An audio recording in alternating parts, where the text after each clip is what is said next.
Assalamualaikum warahmatullahi wabarakatuh. Allahumma sholli ala Muhammad. Alhamdulillah wassalatu wassalamu ala rasulillah. Kepada Rahmat, Albi Dagar aja ini aku di Madinah Mage dan sedang aja satu debat yang motivasi selaku kepala sekolah dari MTS, selaku pengasuh dari pesantren sebagai melara bidikida. Kepada kehormati Mr. Iwan dari Bisnur selaku kepala sekolah dari MTS dan MA melara bidikida. Kepada kehormati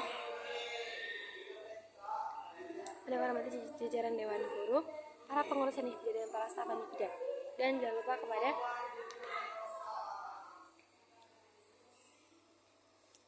kepada teman-teman aku, orang tua aku yang udah pasti orang tua aku, teman-teman aku, saudara aku, dan keluarga aku yang selalu mendoakan aku dan mensupport apa yang terbaik. Perkenalkan, nama aku Anastama Nurgulata, kalian bisa panggil Meika. Kali ini aku akan menjelaskan matematika generasi zat adaptif yang kedua dari mata pelajaran ilmu pengetahuan alam yang diajar oleh Miss Izah yang berjudul zat adaptif. Udah, zat adaptif yang kedua. Nah, jenis-jenis zat adaptif ada pewarna alami, pewarna sintetik.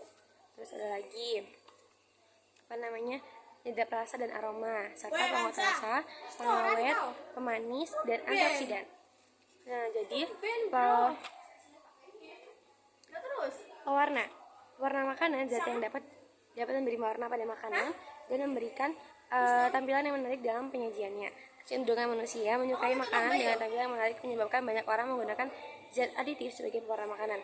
Namun, terkadang ada orang yang menggunakan pewarna yang berbahaya sebagai campuran makanan. Ada dua jenis pewarna yang digunakan sebagai campuran makanan, yaitu pewarna alami dan sintetik.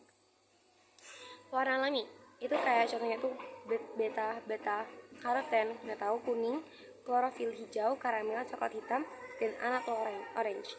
Ada lagi, kalau pewarna sintetik itu dia kayak eritrosin merah, kuning VSV kuning, hijau VSV hijau, coklat HT coklat, biru berlian biru. Bisa tuh kalau yang kuning VCV itu dipakai buat es krim gitu kan. Kalau coklat HT itu bisa buat minuman ringan, atau biru berlian itu bisa di es krim dan kapri kalengan. Nah, ada lagi penyedap rasa, aroma, dan penguat rasa.